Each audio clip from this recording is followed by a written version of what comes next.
Section 1. You will hear a woman talking to a man who works in a tourist information office.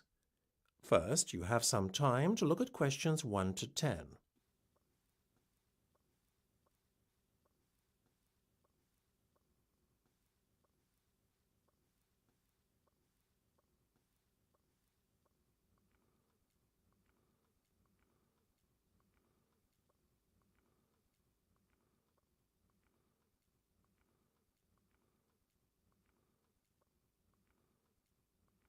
You will see that there is an example that has been done for you.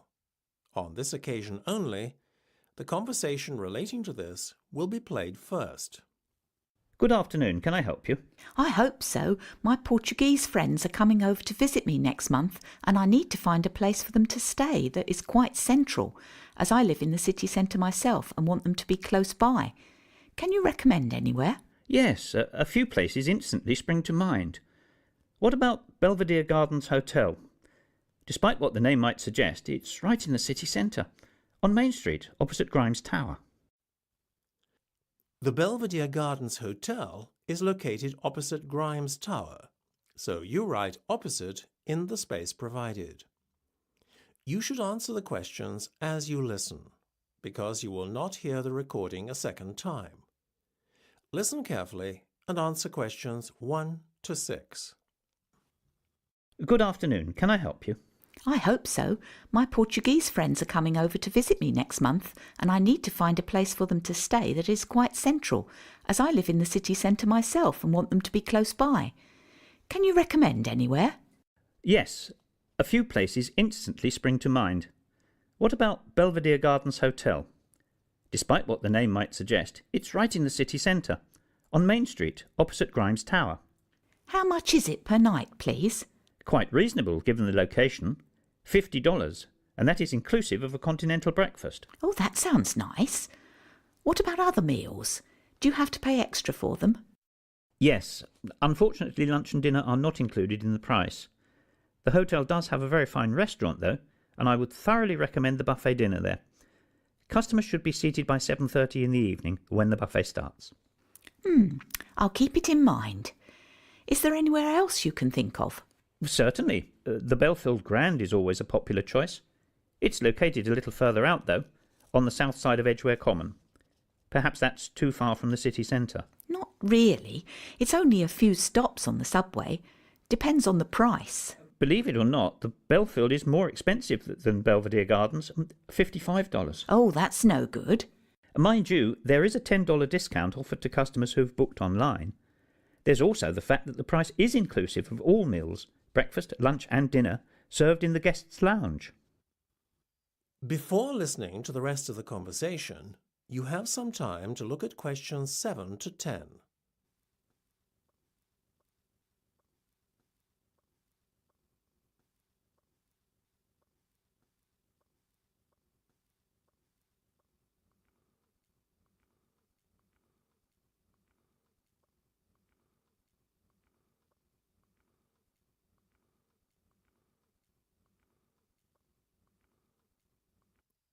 Now listen and answer questions 7 to 10. I like the sound of this hotel more and more. The Belfield then, so far. Is there anywhere else? Well, you should also consider the Maple View.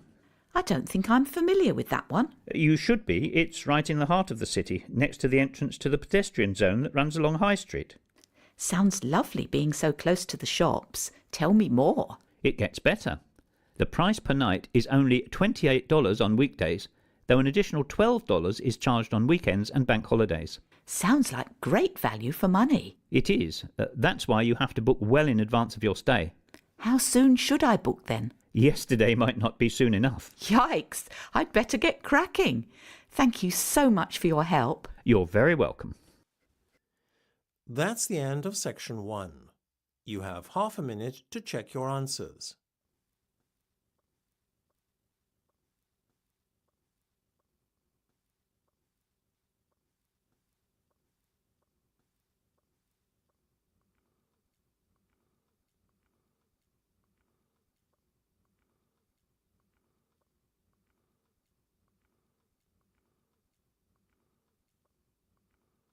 Now turn to Section 2. Section 2. You will hear a tour leader talking to some tourists. First, you will have some time to look at questions 11 to 16.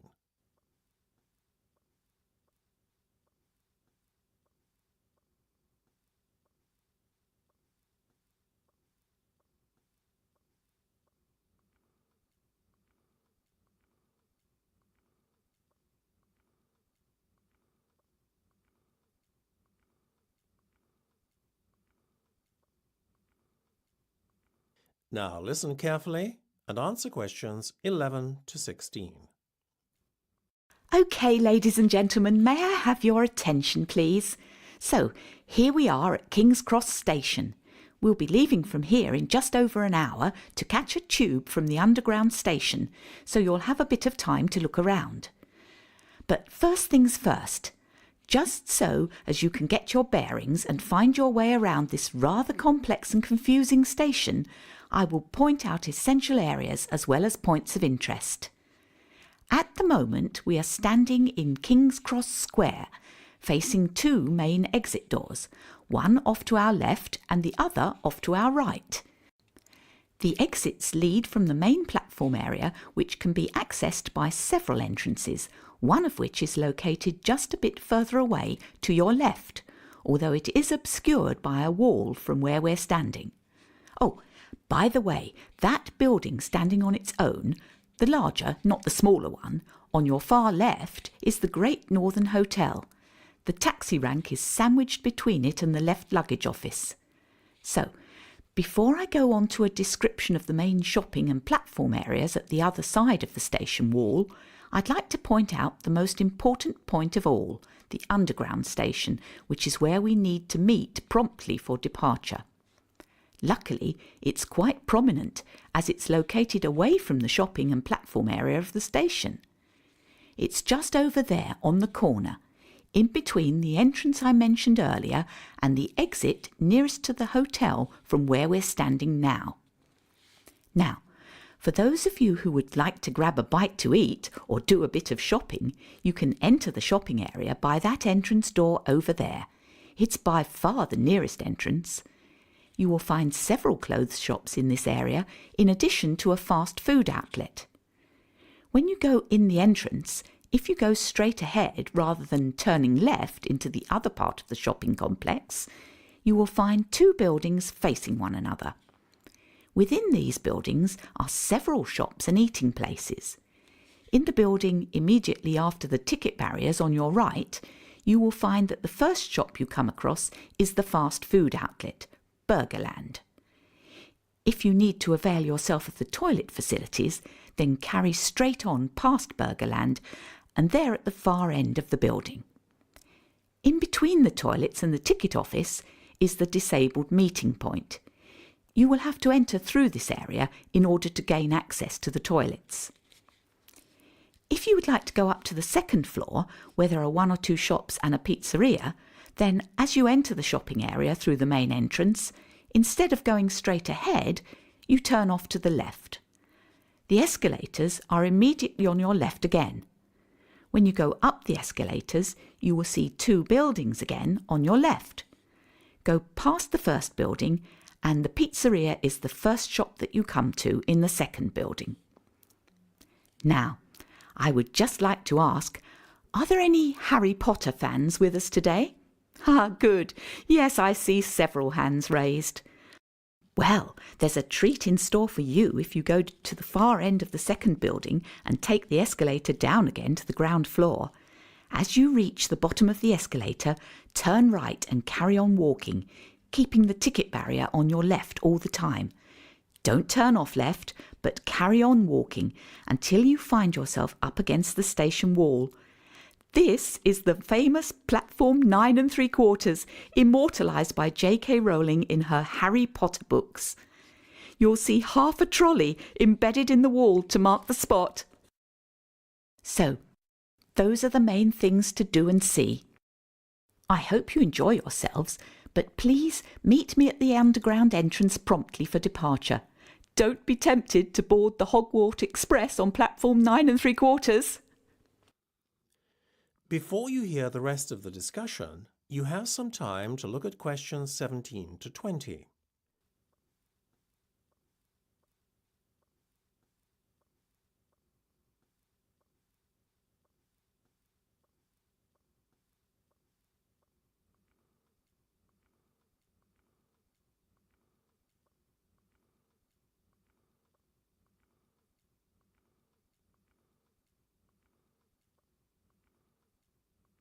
Now listen and answer questions 17 to 20.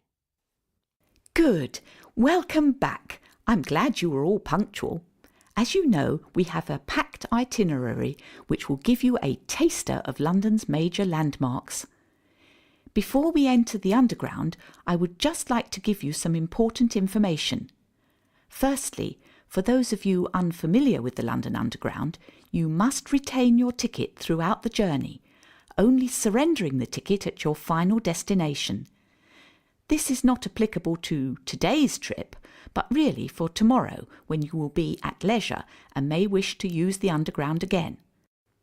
For today, we have a group ticket, which means that we have to stay together at all times whilst travelling on the Underground. Should you become separated from the group and end up travelling without a ticket, you can expect to pay a hefty fine. Also, remember that while we are travelling outside the rush hour, between 5 and 7 p.m. in the evening and from 7:30 to 9 a.m. in the morning, we will still meet with the midday crowds of shoppers.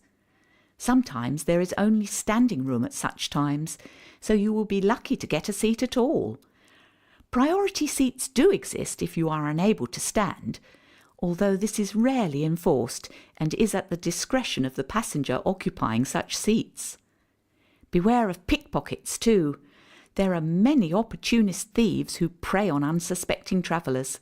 Obviously, keep your valuables tucked away, ensuring wallets, etc. are not visible. So, that's all for now. Let's get on with the tour.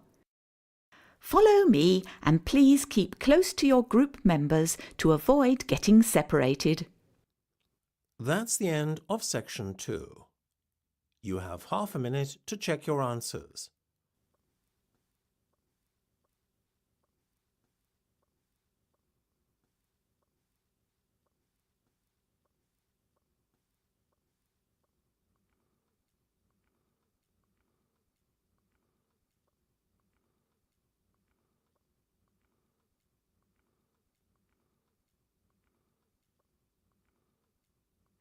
Now turn to section 3. Section 3. You will hear a discussion between Steve and Melissa about their commerce course. First, you have some time to look at questions 21 to 25.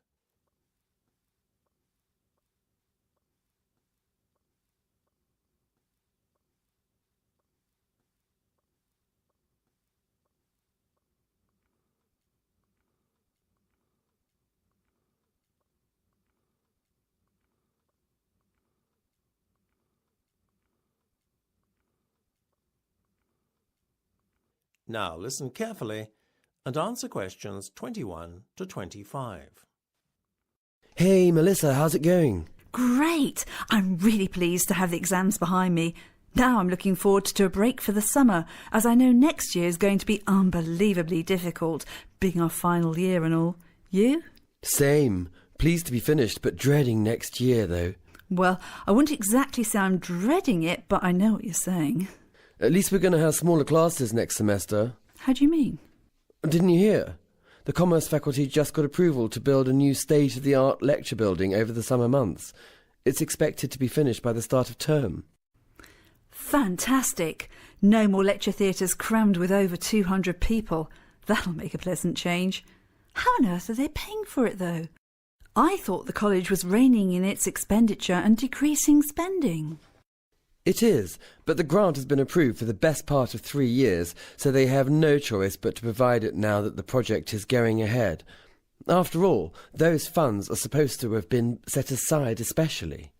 So what's taken so long for the construction to start? You see, the grant only covers 30% of the cost. The incoming government made a pledge during the election campaign that it would cover the other 70%, but, typical of a political party, wouldn't you know, it didn't keep its promise. The College Donors Club, a group of wealthy alumni, stepped in to pledge 10% of the money needed, but the project really only got a kickstart when an anonymous donor pledged the rest. Very mysterious. Yeah, and apparently he demanded that certain changes be made to the plans before handing over the money. Like what? Well, you know the proposal to have a gym in the basement? Don't tell me that's been cancelled. Not at all. In fact, our anonymous donor friend insisted on it being twice the original size and on a relaxation room being added as well. You know, with games and stuff. Sweet. Are we still getting our new computer lab? There's always such an awful queue for the existing one. We are indeed, and next to it there's now going to be what they're calling the software zone, a place where students can access all the latest high-end software free of charge. Nice. Thank you very much, Mr. Donor. Everything else is staying, right? Lecture rooms, hardware zone, etc.? Yeah, the rest the same. Before you hear the rest of the discussion, you have some time to look at questions 26 to 30.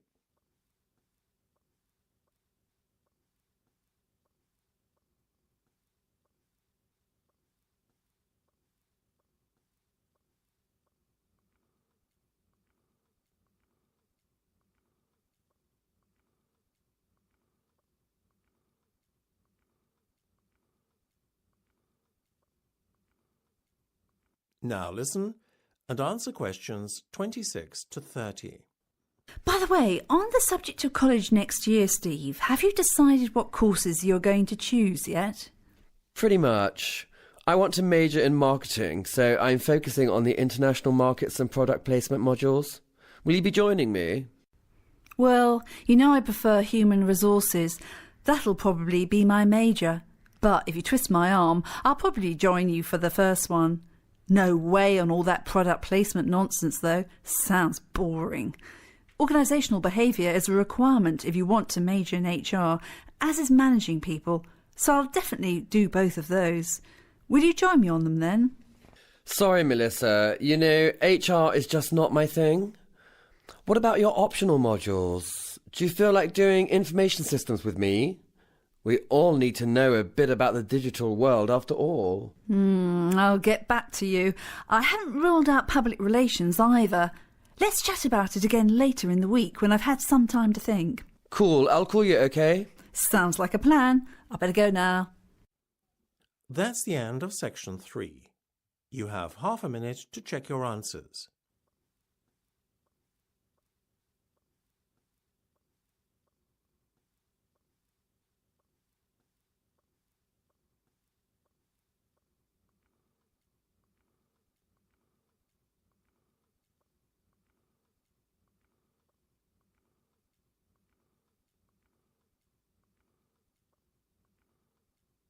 Now turn to section 4. Section 4. You will hear part of a talk on some well-known personality tests and their uses. First, you have some time to look at questions 31 to 40.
Now listen carefully and answer questions 31 to 40. I'm sure at some point in your lives you will have completed a personality test, whether for professional reasons or purely for fun. Such personality assessments are abundant. They pervade our everyday lives, since there is a fundamental human need to understand the motivation behind our own and others' behaviour. Learning how to assess personality permits greater understanding of the motivating factors affecting the way we communicate and cooperate with others, in addition to how we relate to others on a personal level. So now that we've talked about why personality tests are so important, let's take a look at the most well-known tests and see how they compare. Well, first off, we have a favourite of careers officers and potential employers alike, the graphology test. The word graphology is derived from two Greek words meaning writing and word. Essentially, it is an assessment of personality based on handwriting analysis. How an individual dots his I's or crosses his T's, in addition to whether writing is slanted or level, is believed to be indicative of the individual's personality. Whatever your opinion may be of this method of personality assessment, at least it has stood the test of time. The graphology test, as a measure of personality, was first proposed by a certain Juan Huerta de San Juan as far back as 1575, and it has seen fluctuation in its popularity since then. In the 20th century, Alfred Binet was so convinced as to its validity that he termed it the science of the future. And indeed today, it is still a very popular method of personality assessment. Its validity, though, as a measurement of character, is dubious. The British Psychological Society has even gone so far as to rank graphology alongside astrology, giving them both zero validity. A major problem with the test is that an element of subjectivity enters the assessment of certain criteria in the test, such as harmony and style of writing. However, in its favour, the test is relatively quick and easy to administer. Next, let's look at the Rorschach or inkblot test, which is one of the better-known tools of psychological assessment.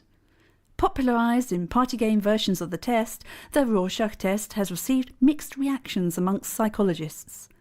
Whilst many dismiss the test as a pseudoscience, it is nevertheless used by prestigious mental health organisations such as the Tavistock Clinic as a valid tool for personality assessment.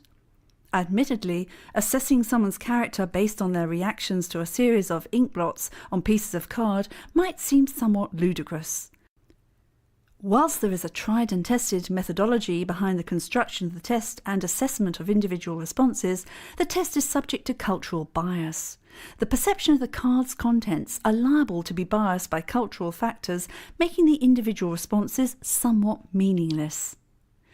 So, moving on to a test that has similar features to the Rorschach test, let's look at the Lucia colour test.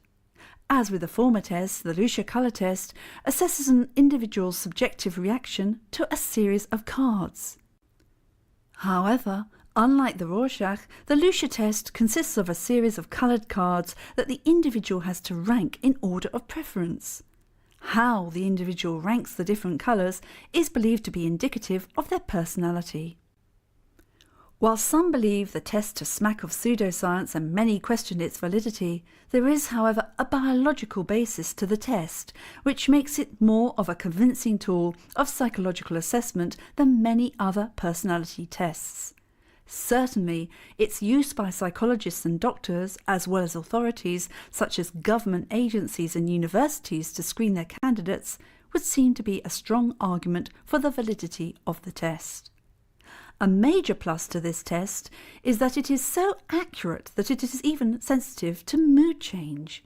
Individuals, therefore, taking the same test at different periods of time will see a correlation between results and mood. Finally, I would like to refer to the TAT test or the Thematic Apperception Test to give it its full name. On the face of it, it is a very simplistic test. As with the Rorschach and Lucia tests, the individual is dealt a series of cards. However, on these cards are depicted a series of ambiguous scenes involving groups of people. The individual is required to make up a story about each, and the individual is then assessed based on the content of each story. Whilst the test is quick and simple to administer, critics of the test argue that there is a lack of standardisation of the cards and scoring systems, making comparisons between individuals problematic. This, therefore, undermines the validity of the test. Nevertheless, the TAT test is still used as a tool in fields as diverse as psychological research into occupation preference and partner selection and forensic examinations to evaluate crime suspects. It is therefore a matter of individual preference as to which test is used when employed for professional reasons. All these tests, though, have their benefits and their drawbacks. No one definitive test exists that provides 100% accuracy in assessing personality. That is the end of section 4. You now have half a minute to check your answers.